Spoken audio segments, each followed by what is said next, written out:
Back with another exciting video. I hope everyone's doing well and deciding whether you're going to observe the lockout or not, or comply. It's an interesting time historically, for sure. I've never seen anything like it. I've been gone for a while because I'm just selling everything I possibly can. I could be wrong, but I've been around a long time. And these types of things are extraordinary. And so I'm going to show you some cards that you might want to be aware of. I think that I stand corrected.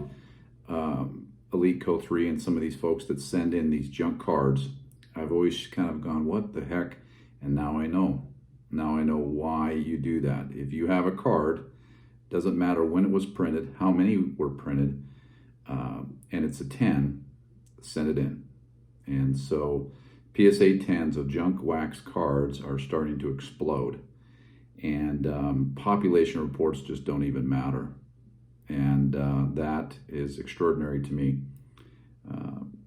It's a good lesson in the fact that scarcity doesn't have to be something that drives value.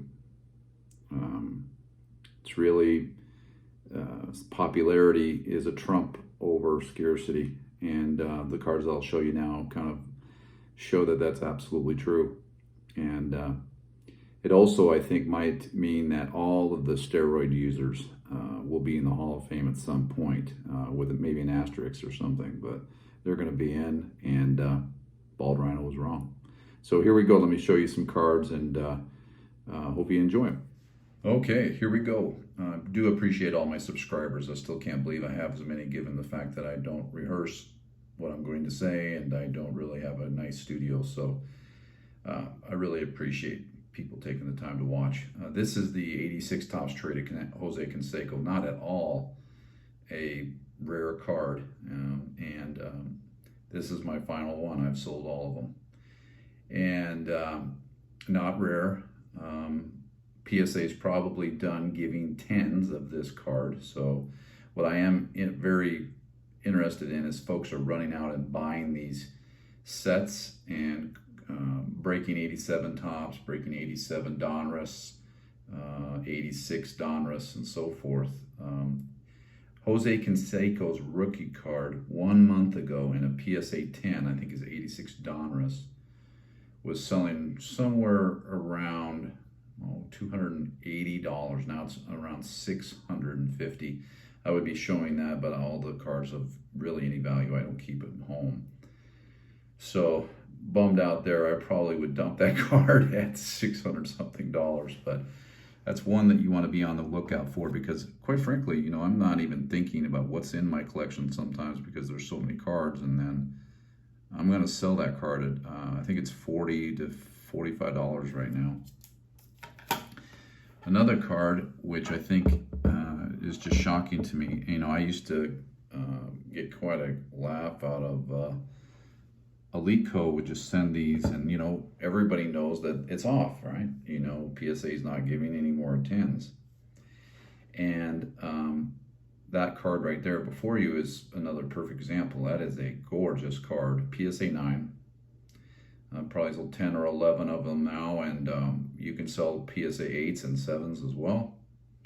And you're going to pay for at least the grading cost. But as soon as this ESPN documentary comes out with Sosa and McGuire, it's just going to focus folks on Palmeiro and the rookie cards of this era.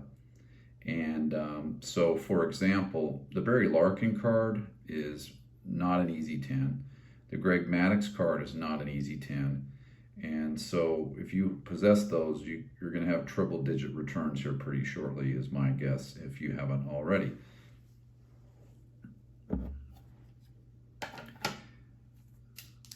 This one is going to kill me to sell because I am a Bo Jackson just lover. Let's just face it. I think he's just a spectacular guy. And just I often, you always think about it. This may be a little too deep, but what if you were the greatest single at something in the world, whatever that might be, dentist or salesperson or whatever, and then that skill was taken from you for the remainder of your life? How would you respond? I know some guys that would light stuff on fire. I would, so Bo just handled it extraordinarily well, and became quite influential and just a good person in a lot of ways. And so I feel like, again, this is a car that's going to, if it hasn't already in a PSA 10, it's going to blow up as more and more people just get reminiscent about their youth and wanting to, get a Bo Jackson card that they remember from their youth. And this thing is going to go, so if it hasn't already. I love that card. It's just awesome. And that's in the 87 tops where you just can't have enough boxes. I think that, there's rumors that there are billions of boxes printed. Here's another card. Sorry about the sticker. I was too lazy to take it out of its thing. But yeah, this is the 86 tops traded again. Very similar to the Canseco. The Canseco 86 tops traded is in the same box. This card is so nice. Man, it's just beautiful to look at. It has a little chipping on the left-hand side that makes it a 9.5 there, but that will be with somebody shortly, I hope. But I got to sell it. You can't. When you have 4, 5, 8, 10 times what you paid for a card, I've just learned over the years you got to let that go. I mean, you could be wrong, but I'm of the age where I don't have another 25 years to sit around waiting for a card to go up in value. If you're going to make it 10 times, I kind of sometimes put it to my son's like, well, why do you want to sell it? And I tell him, you could wait your whole life for a stock to go up 10 times. Probably would never would. And compare it to other investments. So anytime you make 10 times on an investment, you probably should take it. That's just my thought. Here's another one of the Bo Jacksons in the 9.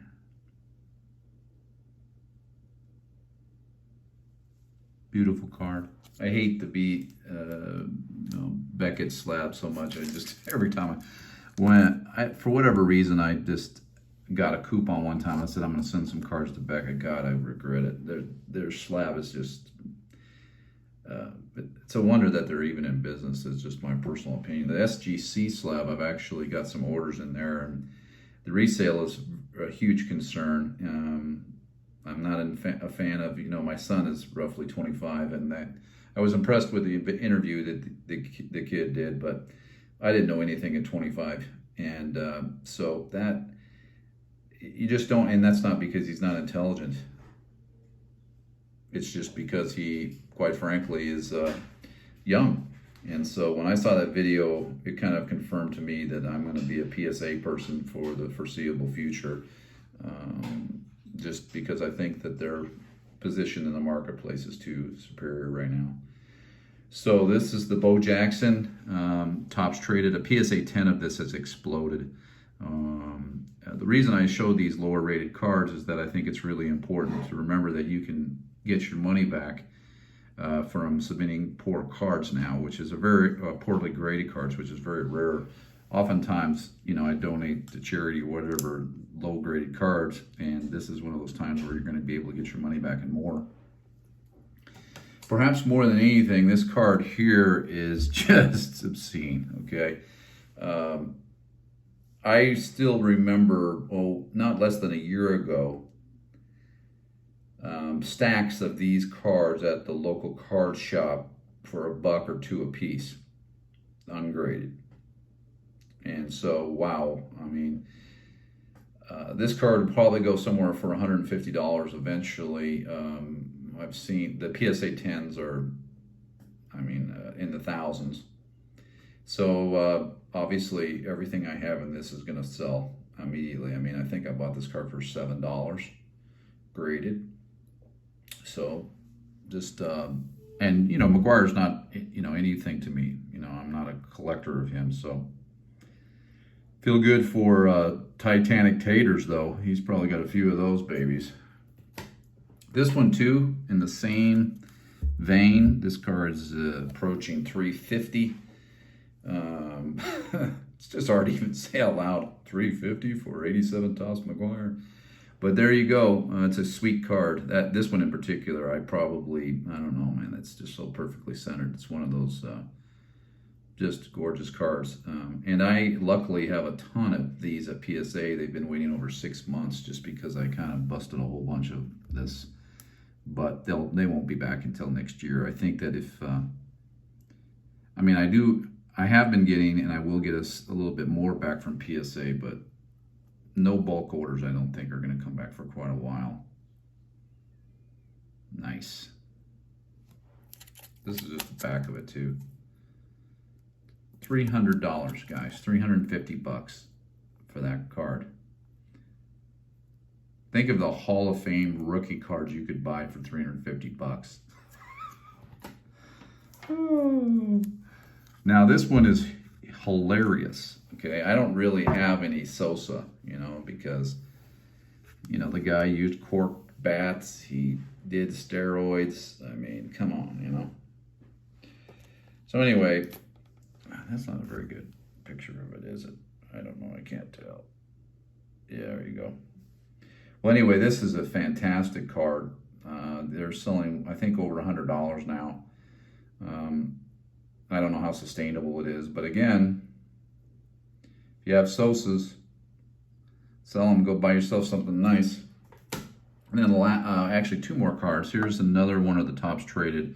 I think this is a beautiful card, so I have quite a few graded. Nice. I think this is $70 roughly now. And there's some buy it nows that are lower, but I think the owners don't realize they can get more. So I would snatch those. Anything in the 50s for this, I'd snatch right now. And then lastly, I really feel like, and again, everybody on YouTube's giving their advice because we're all amateurs and, blah, blah, blah. But this is fun to think about. Mike Trout's rookie cards and other things are virtually just, you can't touch them anymore. I saw that the Diamond Anniversary, I bought mine for about $1,500. It's $10,000 now. If you want a Mike Trout card that's really cool, represents him early in the career and has the rookie cup on it, I would start getting as many of these. These are still relatively affordable and could be the next boom in Trout. I've given up on saying reasons that he can't just eclipse Mantle in the hobby. He could get busted for PEDs. That would be about the only thing, but the guy's just too popular. I mean, he's off the chain. Get it while you can.